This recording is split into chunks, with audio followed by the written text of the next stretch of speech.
नमस्कार और the deep dive में आप सबका स्वागत है। नमस्कार। आज हम एक बहुत ही दिलचस्प सवाल पर बात करने वाले हैं।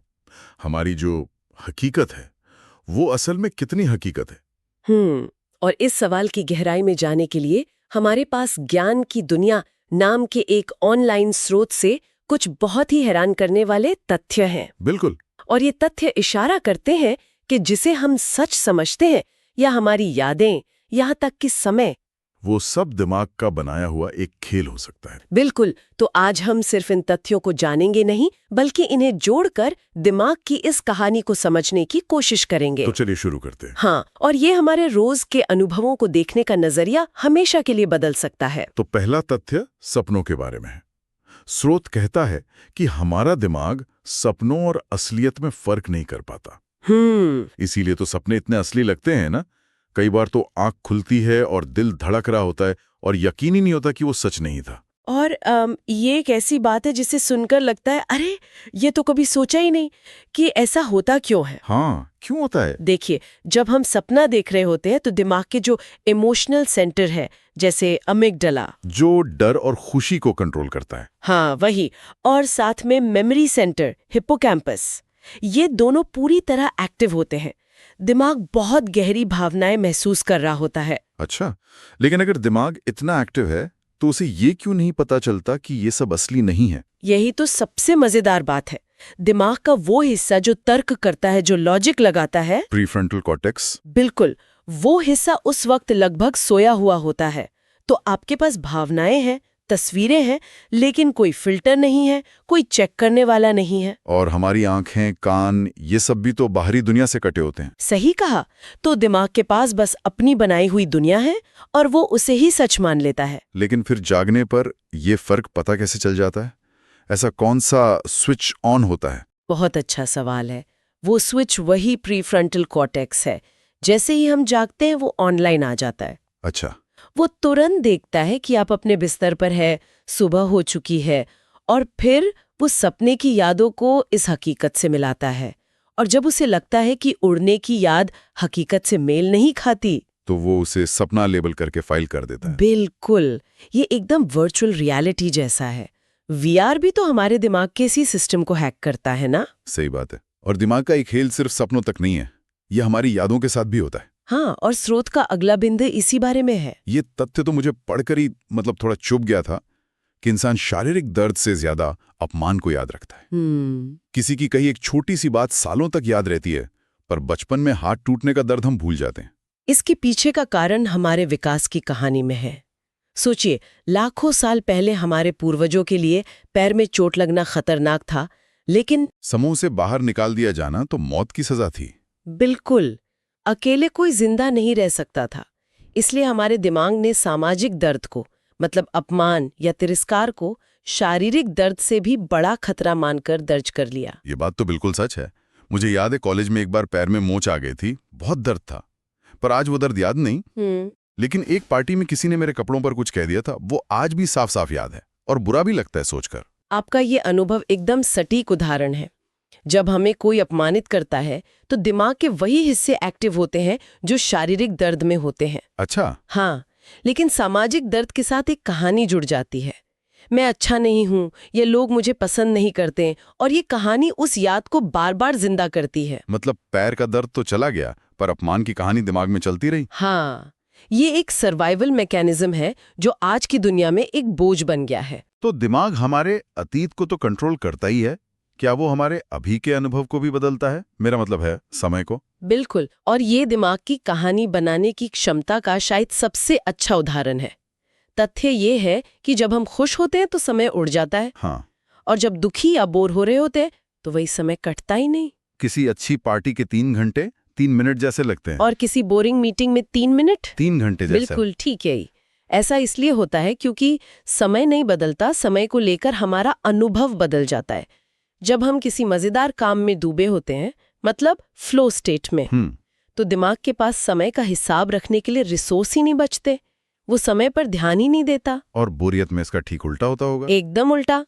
जब हम बोर होते हैं तो हमारा ध्यान अंदर की तरफ चला जाता है। हम हर पल को गिन रहे होते हैं और दिमाग को लगता है कि बहुत ज्यादा समय बीत गया है। मतलब हमारी भावनाएं हमारे लिए समय की परिभाषा ही बदल देती हैं। हाँ, समय जैसी ठोस चीज भी दिमाग के लिए एक खिलौना है। ये दिमाग का जो अंदरूनी खेल है, ये बहुत शक्तिशाली है। और ये हमेशा हमारे कंट्रोल में नहीं होता, खासकर तब जब हम सोना चाहते हैं। और यहीं से हम अगले बिंदु पर आते हैं। हाँ, ओवर थिंकिंग इफेक्ट। स्रोत कहता है कि अगर रात में मान लीजिए 3 बजे अचानक नींद खुल जाए, तो इसका मतलब है कि दिमाग अभी भी किसी सोच में फंसा हुआ है और फिर सोना मुश्किल हो जाता है। इसे समझने के लिए ये जानना जरूरी है कि नींद दिमाग के लिए छुट्टी नहीं, बल्कि उसकी नाइट शिफ्ट का समय है। अच्छा, वो क्या करता है उस वक्त? वो दिन भर की जानकारी को प्रोसेस करता है, जरूरी यादों को सहेजता है और फालतू जानकारी को हटा देता है, एक लाइब्रेरियन की तरह। तो फिर गड़बड़ कहाँ होती है कि नींद टूट जाती है? गड़बड़ तब होती है जब दिन की कोई चिंता या कोई अधूरा काम इतना बड़ा होता है कि दिमाग उसे नॉर्मल तरीके से प्रोसेस नहीं कर पाता। मतलब हमारा शरीर सो जाता है, पर दिमाग काम करता रहता है। हाँ, आपका अवचेतन मन उस समस्या पर ओवरटाइम कर रहा होता है और कभी-कभी ये दिमागी कसरत इतनी तेज हो जाती है कि शरीर का अलार्म बज जाता है। दिमाग कहता है उठो, ये समस्या बड़ी है, इसे सोते सोते नहीं सुलझा सकते। बाप रे! तो उस वक्त जागना एक तरह से दिमाग की मदद की पुकार है। एक तरह से, हाँ। तो इसे बचने का कोई तरीका है? हाँ, सोने से पहले अपनी चिंताओं को एक डायरी में लिख लेना।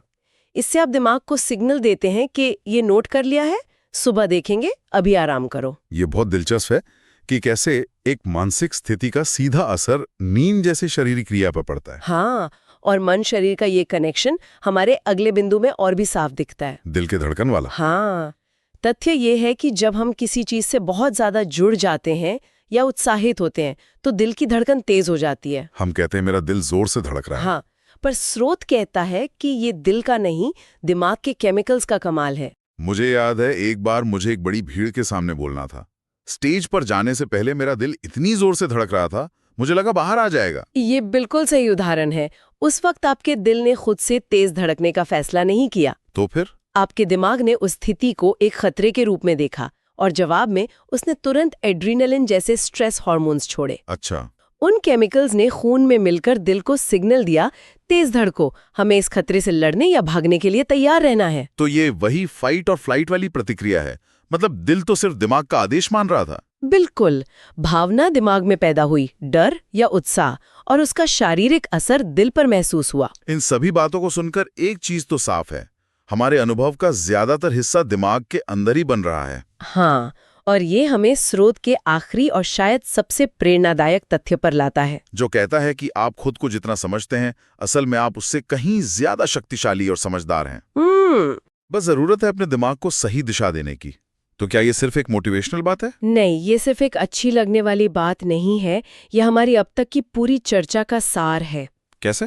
जरा सोचिए, हमने देखा कि हमारा दिमाग एक पूरी हकीकत गढ़ सकता है। वो हमारी यादों को अपनी मर्जी से बदल सकता है, वो समय की रफ्तार को बदल सकता है, और एक सोच से हमारे दिल की धड़कन को भी कंट्रोल कर सकता है। बिल्कुल। जब इन सब को एक साथ रखते हैं तो दिमाग की असली शक्ति का अंदाजा होता है। ऐसा लगता है जैसे हमारे पास एक सुपर कंप्यूटर है, लेकिन हम में से ज्यादातर लोगों ने उसका यूजर मैनुअल पढ़ा ही नहीं है। आपने एकदम सही कहा। अगर हमारा दिमाग ये सब अनजाने में कर सकता है, ऑटो पायलट पे, तो सोचिए कि अगर हम उसे सचेत रूप से चलाना सीख जाए तो क्या हो सकता है। दिमाग को सही दिशा देने की जरूरत है। इसका मतलब यही है कि हम अपनी सोच पर ध्यान दें, माइंडफुलनेस प्रैक्टिस करें। तो आज की इस चर्चा से हमने यही समझा कि हमारा सच, हमारी यादें, हमारा समय का अनुभव, ये सब कुछ दिमाग की देन है। बिल्कुल। ज्ञान की दुनिया की ये तथ्य सिर्फ रोचक जानकारी नहीं है, ये हमारे अपने ऑपरेटिंग सिस्टम को समझने की चाबी है। और इन्हें समझने से शायद हमें अपनी प्रतिक्रियाओं पर ज्यादा कंट्रोल मिल सकता है। सही कहा। अगली बार जब किसी बात पर बहुत अपमान महसूस हो तो शायद हम याद रख सकते हैं, ये बाहरी हकीकत नहीं, ये मेरे दिमाग की एक व्याख्या है। और अगर ये सिर्फ एक व्याख्या है तो इसे बदला भी जा सकता है। ये अपने आप में एक बहुत शक्तिशाली विचार है कि हम सिर्फ अपनी दुनिया के किरदार नहीं, बल्कि उसके लेखक भी हो सकते हैं। और इसी विचार के साथ हम श्रोताओं के लिए एक अंतिम सवाल छोड़ जाते हैं। अगर हमारा दिमाग अनजाने में, जैसे सपनों में, हमारी हकीकत को इतने शक्तिशाली तरीके से बना सकता है, तो जरा सोचिए, अगर हम सचेत रूप से जानबूझकर उस शक्ति को किसी खास लक्ष्य की ओर लगाना सीख जाए तो क्या संभव हो सकता है? तब हम अपने लिए कैसी हकीकत बना सकते हैं?